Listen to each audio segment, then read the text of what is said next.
Okay ma'am. இப்ப படிக்கிறதுக்கு மட்டும் இல்லாம, எழுதுறதுக்கும் இது மூலமா நீங்க வந்து பிராக்டிஸ் குடுத்துருவீங்க இல்லையா? ஸோ ரைட்டிங் பிராக்டிஸ்ன்னு பாருங்களேன், எப்பயுமே குழந்தைங்களுக்கு நம்ம ரைட்டிங்ன்னு போகவே கூடாது.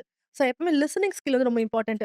ஸோ குழந்தைங்க ஃபர்ஸ்ட் அந்த எழுத்துனா என்ன? அதுல ஒலிகள் என்னன்னு புரிஞ்சுகிட்டு, அதுல ஆர்வம் வந்ததுக்கப்புறம், ஸோ அவங்க வந்து அந்த ஒர்க் ஷீட் பண்றாங்க பார்த்தீங்களா? அதுல மேட்ச் பண்ற மாரி, கலர் பண்ற மாரி நெறைய ஆக்டிவிட்டீஸ் இருக்கும். ஃபில் பண்ற மாரி ஆக்டிவிட்டீஸ் இருக்கும். அப்படி போகும்போது இன்டைரக்ட் பிரிப்பரேஷன் ஃபார் ரைட்டிங் வந்துருது.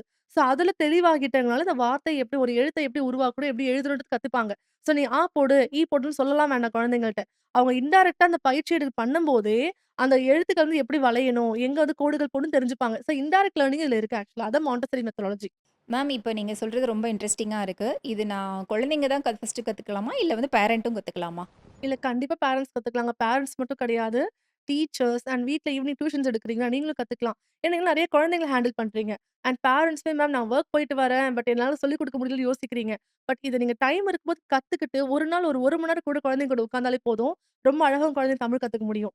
ஏன்னா இப்போ குழந்தைங்கள்ட்ட போறதுக்கு முன்னாடி டீச்சர்ஸ் ட்ரெய்னிங் கத்துக்கும்போது நெறைய குழந்தைகளுக்கு அது ரீச் ஆகும். ஸோ கண்டிப்பா அது அந்த மாரி மெத்தட்ல போகும்போது ஈஸியா இருக்கும்.